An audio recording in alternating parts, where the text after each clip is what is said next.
radio sababu kanbagaw aw ni sɔgɔma aw tulo bɛ aw ka radio so mandi la min ye Wurayal FM sababu ye limanaw nɛgɛ kaɲa 8 sangaɲa 4 o tana gosira anw fɛ yan o waati kelen kanbagaw o filɛ nin Mumun Jara transfert do ale ka moto bala sɔgɔmada in na o waati kelen kanbagaw o b'an ka sɔgɔmada in na fana kunnafoni o lase waati o ko fɔ aw ye bakuruba kunnafoniw la janfaba kun labɛnnen don Mali kama kun attaque 3 Sevare Bafo ani Ɲono attaque kɛra yɔrɔ bɛɛ lajɛlen na sugurudun waati kunungo Mali surasi 6 o de ni tora la terroriste fɛn fɛn nana o fana si ma sigi o bɛɛ tora la an'u bolo minɛnw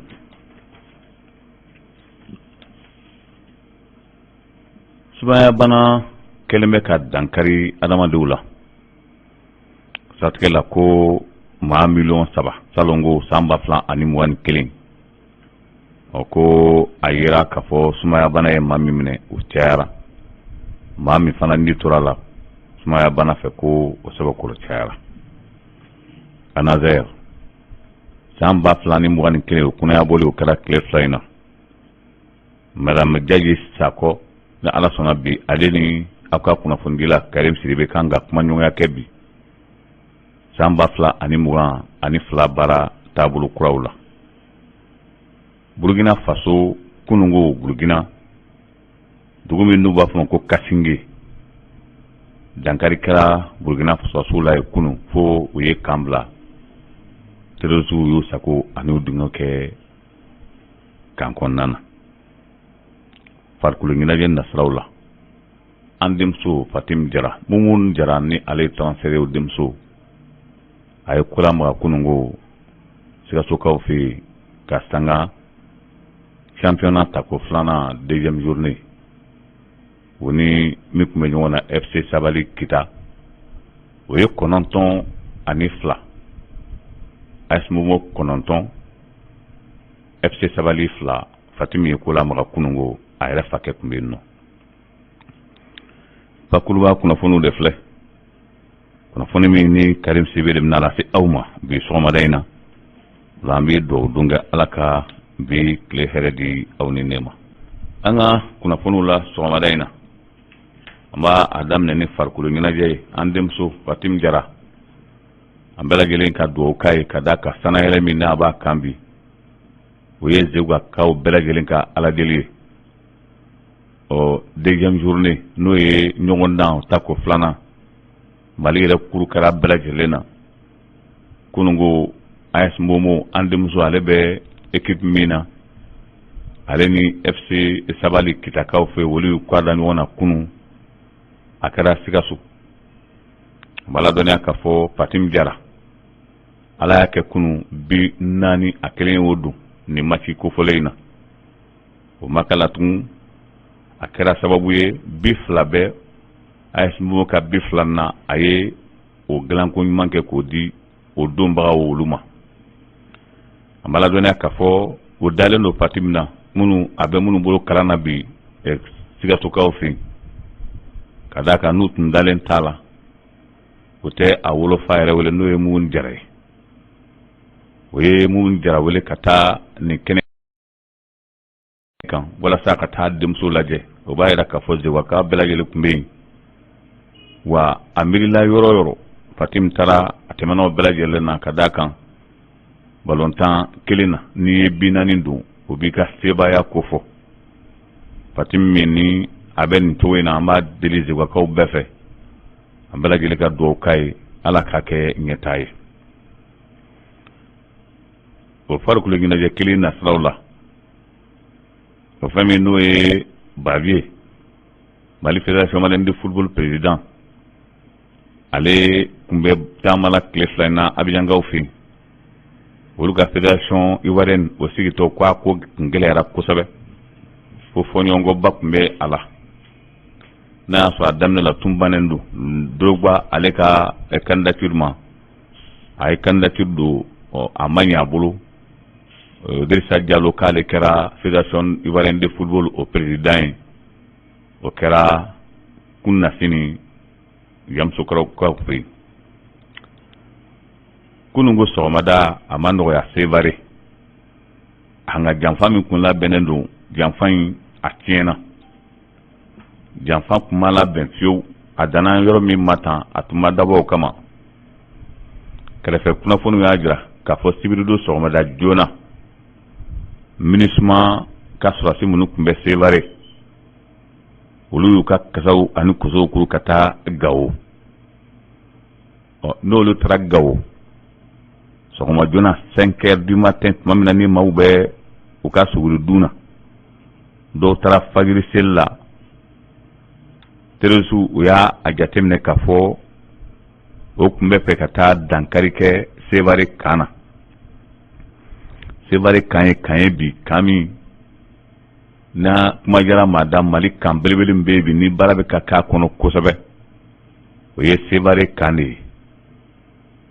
a kuma kɛ i n'a fɔ o tun bɛ bi tɔw kan cogo min na k'a kɛra ten min ɲɔgɔn ma deli ka kɛ a la o y'o de kɛ fiɲɛ in na kamikaze yɛrɛfasu ka mobili fa mugujugu la mugujugu min ni ma si ma da la k'a fɔ n'a ɲɔgɔnna mugujugu de la ka pɛrɛn diɲɛ kɔnɔ fɔlɔ ko a dɔgɔyara o nana sɔgɔmada joona k'u bɛ don Sévaré kan kɔnɔ o Sévaré kan kofɔlen a donni a ma nɔgɔya ko fiyewu a ma ladɔnniya k'a fɔ kan Amadou Bokar Bari n'a bɛ fɔ ko kan Balɔbɔ terroristes nana k'u bɛ don u tun bɛ fɛ ka mun de kɛ n'u tun sera ka don ka se kan cɛmancɛ la fɛn fɛn tiɲɛlen fɛ kɛrɛfɛ o bɛɛ tun bɛ kɛ kan kɔnɔna de kɔnɔ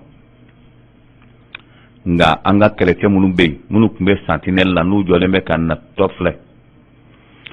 ni kamikaze kofɔlen nana ka na dan sira la kabini u sɔminna a ma ale yɛrɛ nana da la k'a fɔ n'a ma a nakun ɲɛbɔ yɔrɔ in na tɛgɛ bɛ k'a la o y'a sɔrɔ o girinna kan a bɛ fɛ ka na nacogo min na nin ti Mali mobili nacogo ye a kɛra sababu ye a ye bolo bila ka kɛlɛtigɛlan na mugu pɛrɛnna so tun b'a kɛrɛfɛ ka taa mɛtiri 200 la a so bɛɛ lajɛlen cira kunu o b'a yira k'a fɔ o de kɛra sababu ye bɔnbu ni fanga min tun b'a la o de kɛra sababu ye ni Mali polisi caman tora la kunu ka d'a kan ko a kɛra so min kɛrɛfɛ ni polisiw tun bɛ so kɔnɔna in na walima lakanabaaw tun bɛ yen o so o bɛɛ lajɛlen yɛrɛ kɛra o de nana bi lakanabaaw sigilen walima o jɔlen kan walima o dalen kan kɛra sababu ye lakanabaa maa 6 o de tora la kunu maa 15 ko o de joginna nka o n'a ɲɔgɔnna jogininba tɛ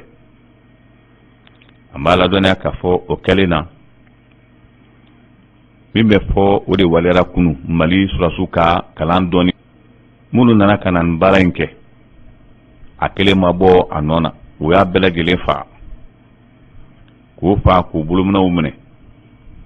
maramafɛnjugu tun b'u bolo ka fara nin bɛɛ kan kisɛ ani grenade ani téléphone ani moto a bɛɛ minɛna ka o bɔnɛ o ni na ka tila k'u ta k'u da bɛɛ lajɛlen y'a ye an b'a ladɔnniya k'a fɔ o baara kɛra kunungo Sévaré maa caman y'a ja k'a fɔ nin dabɔra fɛn min kama tun ye ka Sévaré kan ka a kanko ban ni mobili tun sera ka don Sévaré kan kɔnɔ ka taa ci Sévaré kan kɔnɔna na ko Mali mako tun bɛ kɛlɛkɛminɛn fɛn o fɛn na a kɔnɔna na tun bɛ a se a bɛɛ lajɛlen ma kelen kelen nka Ala y'a kɛ lakanabaa minnu tun bɛ yen kunu olu keguyara olu b'u ka baara dɔ kɛra sababu ye ko in nana dan sira la o tilara ka fɛlɛ bɔ o sigara dɔw ma ka da ka Sévaré bɛ cogo min na bi kan nin bɛ cogo min na minnu bɛ Sévaré dɔn Sévaré kan bɛ dugu cɛma a se ka kɛ cogo sugu si la ni sebarikaw dɔw tɛ a janfa la. Siratigɛla an b'a ladɔnniya k'a fɔ o ye mɔni kɛ ka maa 3 minɛ. Dɔw tun bɛ fɛ ka boli k'i bi ji kan hélicoptère y'a bɛɛ lajɛlen bɔnɛ a nin na. An b'a ladɔnniya k'a fɔ Sebari kunungo a kɛra nin cogo in na. Militi 5 ma don ani Bafo bingani cɛ. Bafo ye yɔrɔ min ni Mali yɛrɛ ka lakɔlidenw bɛ kalan kɛ a kɔnɔ minnu ni olu taara kura ye olu bɛ taa formation kɛ yɔrɔ min na o de ye Bafo ye. A yɛlɛla k'a fɔ nin mugujugu kelen taara pɛrɛn yen tugun a kɔni pɛrɛnna min kɛrɛfɛ o kɛra Mali hélicoptère dɔ ye ko a y'o vitre dɔw ci n'a bɔra o la k'a fɔ a ye o ɲɔgɔnna tiɲɛlenba kɛ hélicoptère la ayi ko o n'a ɲɔgɔnna ma kɛ hélicoptère la. O yɔrɔ la maa kelen joginna yen maa si ma bɔnɛ a nin na o yɔrɔ kofɔlen na maa kelen de joginna ka d'a kan nin maa kofɔlen ni o ye kamikaze ni ale tun ye mobili fa mugujugu la de a kelen wa a taara pɛrɛn a hakilila k'a y'a pɛrɛn yɔrɔ min wa a kelen de ni tora la yen. Maa bɛ se k'a fɔ ko an ka hali min joginna u y'a fɔ cogo min na o n'a ɲɔgɔnna joginniba tɛ nka u kɔni sera hélicoptère tun bɛ yen nɔ n'a bɔra Russie la a ma mɛn ko a sera ale ma. Attaque sabanan kɛra Nono préfecture kɛrɛfɛ. Yen de Mali lakanabaw u y'a yira kokura k'a fɔ u ye kalan min sɔrɔ kalan ye nafa ye. Kamikaze nana n'a ka mugujugu ye ka mugujugu pɛrɛn yɔrɔ la yɔrɔ min n'a tun tɛmɛna o kan a kasara tun bɛ gɛlɛya kosɛbɛ. Minnu tun bɛ sentinelle la n'olu tun bɛ ka yɔrɔ kɔlɔsi u y'a ye k'a fɔ mobili min bɛ nala nin n'a ɲɔgɔnna mobili ma deli ka se yan. Tuma min na fana ni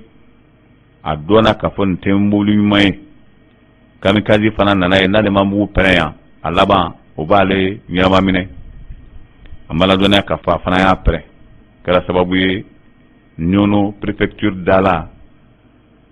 so binna fan bɛɛ fɛ nka maa min joginna la maa 4 maa ma bɔnɛ a nin na kunungo Nono. An b'a ladɔnniya k'a fɔ nin baara in kɛra kunungo Mali yɛrɛ kan 3 o de atakera ko bɛ bolo min kan bi bɛɛ dalen don a la maliden bɛɛ lajɛlen dalen don a la bi k'a fɔ min bɛ k'a fɔ kalon tɛ tugun Mali kɛlɛcɛw bɛ Mali la. O dun y'a fɔ kunu tuma min na ni fɛn min n'o ye Mali laselikɛla ni ale Tumani Kone colonel major Tumani Kone y'a lase ko nin ye ko dɔ fara ko ka tun nin kɛlen na k'a ye fa kari kɛlɛcɛw la wa bɔra ka fɛlɛ bɔ o yɔrɔ bɛɛ lajɛlen kunu o kɛra fɛlɛbɔli de la tɛgɛ kɛra min na kunu ne y'o bɔnɛ naani na k'a bɛ jɔ terroriste 34 na. O la nin b'a yira k'a fɔ labɛn min bɛ yen bi maa kɔni kan ka ala tanu n'a ye. Sira kɛra la fana k'a fɔ ko in bɛɛ lajɛlen labɛnbagaba maa wɛrɛ si tɛ Faransi kɔ ka d'a kan Faransi bɛ jɔyɔrɔ min na bi o y'a ye k'a fɔ kɔni ko Togo bɛɛ lajɛlen na ko o bɛ fɛ ka dankari kɛ Mali la. O sera Niger kɔrɔ Niger jamana ɲɛmaa Mamadu Bazoum o sɔn'u ta fɔta ma nka kunu sɔgɔmada fana kunasini an b'a ladɔnniya k'a fɔ Tigamado nana Burkina Faso Paul Henri Daminba ko a bɔra maa jugukɔrɔ o siratigɛ la an b'a ladɔnniya k'a fɔ ko olu kɔni wuli kajɔ kɛ ko a bɛ min nɔfɛ a kana kɛ ka d'a kan Burkina Faso kaw ko ti Faransi fɛ bi u tɛ Faransi fɛ sini. Mali kɔni dalen don min na bi o y'a ye k'a fɔ Faransi bɛ labɛn fɛn fɛn na Rusi jamana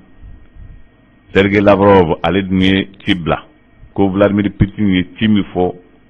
a bɛ fɛ k'a fɔ kɛrɛnkɛrɛnnenya la Faransi ɲɛna ko Faransi ka Mali to yen n'a ma Mali to yen a bɛ bɔ Faransi ani Mali kun ka kɛ Faransi ani Rusi jamana ye.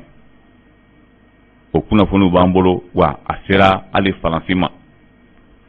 O de la farafinna jamana ɲɛmaa caman dɔn bi u kɔni bɛ pression min na min b'u dala o y'a ye k'a fɔ faransi kɔni kɛlen bɛ k'u koron ka don da dɔ fɛ n'o tɛ bibi in na bɛɛ b'a dɔn k'a fɔ Mali ta ye tiɲɛ ye. Sumaya bana a bɛ ka dankari kɛ adamadenw la Mali la salon ko san 2021 sumaya bana ye maa min minɛ ko a tɛ jɔ maa 10,000 a n'a kunkanfɛn na wa min ni tora la k'o de cayara wa a bɛna kɛ kɛcogo jumɛn na o de la bi min ne o ye don kɛrɛnkɛrɛnnen diɲɛ yɛrɛ bɛɛ lajɛlen na ni abili kalo tile 25 o kɛrɛnkɛrɛnnen don k'o ɲɛsin sumaya bana o kɔni kɛlɛli ma. An bɛ aw ladɔnniya k'a fɔ n bɛ senna o de kosɔn an ka minisiri ale ye a laseli kɛ ko ka fɛɛrɛ kɛ sumaya bana kunbɛnni fɛɛrɛw la. A bɛna kɛ kɛcogo jumɛn na sange ko b'a la ka yɔrɔ dɔw fiyɛ walasa sumaya bɛ sɔrɔ fɛn kelen pe min fɛ n'o ye soso ye walasa a bɛ se ka kunbɛn cogo min na. Anazer ni ala ma ko kɛ Anazer bi sɔgɔmada in na nɛgɛ kaɲa 10 waati Anazer directrice madame Diadje Sakɔ ale n'aw ka kunnafoni la Karim Sibi kan ka kuma ɲɔgɔnya kɛ laseli kɛra ɛkun nasini san yɛrɛ kuru kɛra bɛɛ lajɛlen san 2021 accident joli de kɛra Mali la k'a bɛ jɔ accident 10,000 ni a kunkanfɛn na min ni tora la k'a bɛ jɔ maa 700 bɔɲɔngo la wa o kungu o n'o ɲɛɲɛ n'ala ma ko wɛrɛ kɛ bi ni ala sɔnna ma an b'a ladɔnniya k'a fɔ ko o babu bɛ tɛmɛ sɔgɔmada in na Karim Sibi ale ni Diadje Sakɔ n'ale Anazer yɛrɛ ɲɛmaaba ye Bamakɔkaw fɛ Burkina Faso an b'a ladɔnniya k'a fɔ binganni waleya 3 kɛra ye kunu binganni waleya 2 hakɛtɔ ɲini 2 kɛra ye kunu fila min kɛra a kɛra Kassinge Djibo o mara la ko maa min ni tora la a bɛ jɔ maa 15 la fɔlɔ ko n'o tɛ a kasara sɛbɛkɔrɔ juguyara Kassinge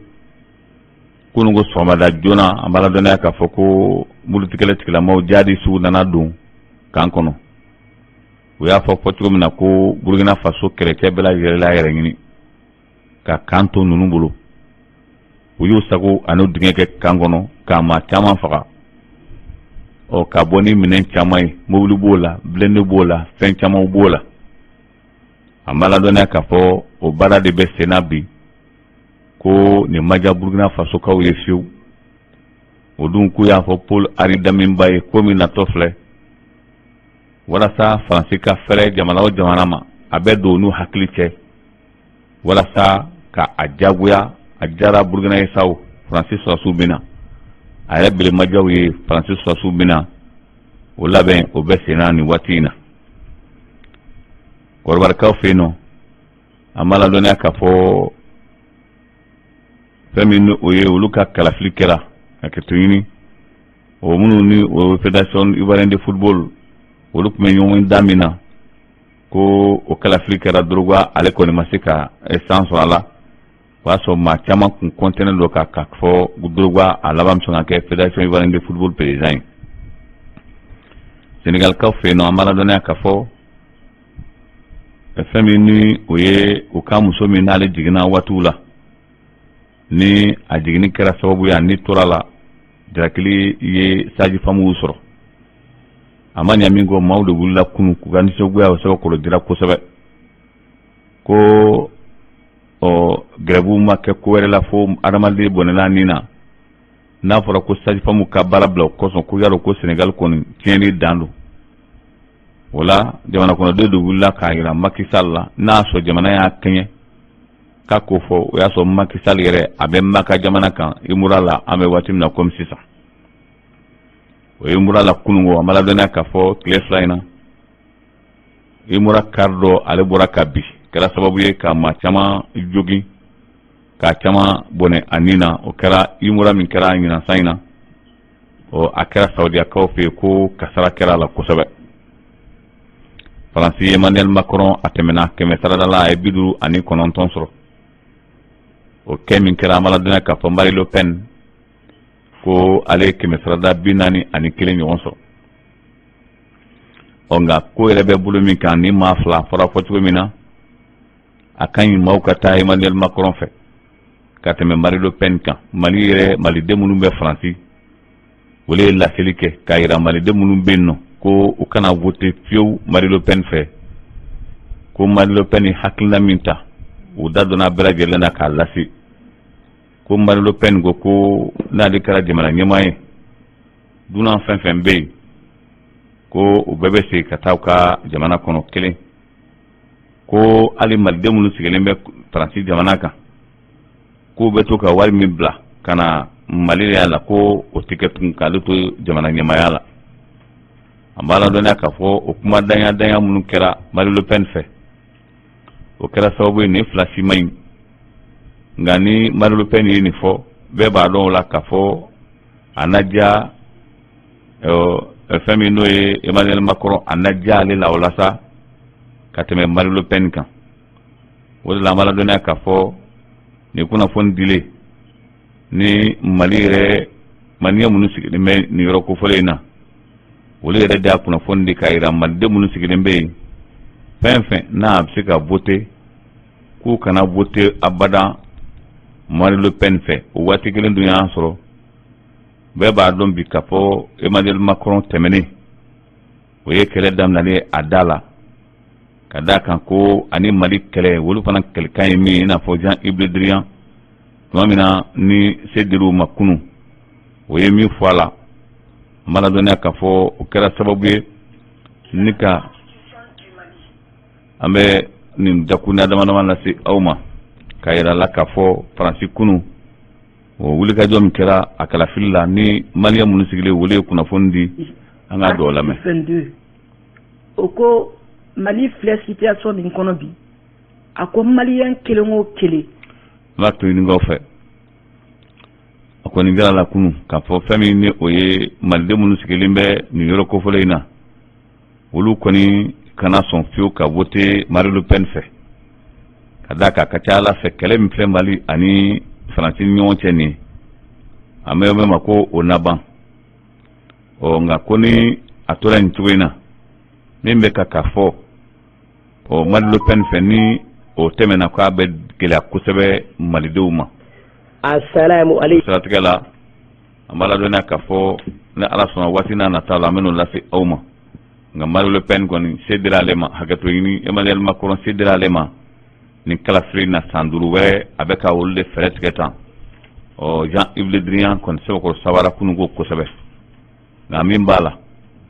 Faransi jama tilalen don bi jama fanba b'a dɔn k'a fɔ hali Emmanuel Macron yɛrɛ b'a dɔn fɛn fɛn filɛ n'olu sabalen don b'a dɔn k'a fɔ ko jama ma bɛn Emmanuel Macron kan minnu wetera de olu bɛnn'a kan a nana ye k'a fɔ kalafili dɔ bɛna bila sen kan san n'o ye député kalafili ye o député kalafili an b'a ladɔnniya k'a fɔ ko o bɛ kɛ sababuba ye ka dankari kɛ Emmanuel Macron a ka fanga la an b'a kuncɛ ni min ye o ye fɛn min n'o ye Zantɛbugu maire Mali la yan jalakili y'a sɔrɔ kosɛbɛ maire ka waleya a laban bɛna to fo pôle économique ko bɛna wuli a bɛɛ nɔfɛ ka sɛgɛsɛgɛli kɛ Zantɛbugu maire jalakili min b'ale nɔ na ko a ye san 5 kɛ o san 5 dɔ faralen mandat kan bibi na tan ko tiɲɛniba de yera a nɔ na o ma kɛ basi ye a ye fɛn fɛn kɛ san 5 in kɔnɔ ani maa si ma k'a kelen min mana bɛn a yɛrɛ ma a b'o kɛ min mana bɛn a yɛrɛ ma a b'o fɔ o nana sɛgɛsɛgɛli bol'a kan ka na conseil des ministres min kɛra o dongo ka na ye nin cogo in na tan a ti bɛn i mana kɛ maire togo to dɔw de faralen kan walima dɔw de bɛ kɛrɛfɛ ka kɛ conseiller ye walima e sigilen bɛ dɔw de kunna ni ɲininkali tɛ e tɛ kuma ni maa ye fo min mana bɛn i ma i b'o kɛ o ko dɔ wɛrɛ t'a la kasoladenw ko a bɛ n'o kɛ o siratigɛ la o fana bɛ kɛ sababu ye bi sɔgɔmada in na k'an ka bi kunnafoni o kuncɛ ne bɛ foli ani tanu lase aw ma ka fɔ a ye n'Ala ma ko wɛrɛ kɛ ni Ala sɔnna an bɛ ɲɔgɔn sɔrɔ bisi in na nin kunnafoni kelen kɛnɛ kan sunkalo tɔ Ala k'a nɔgɔya an bɛɛ ye hakɛto b'a la salamu aleykum.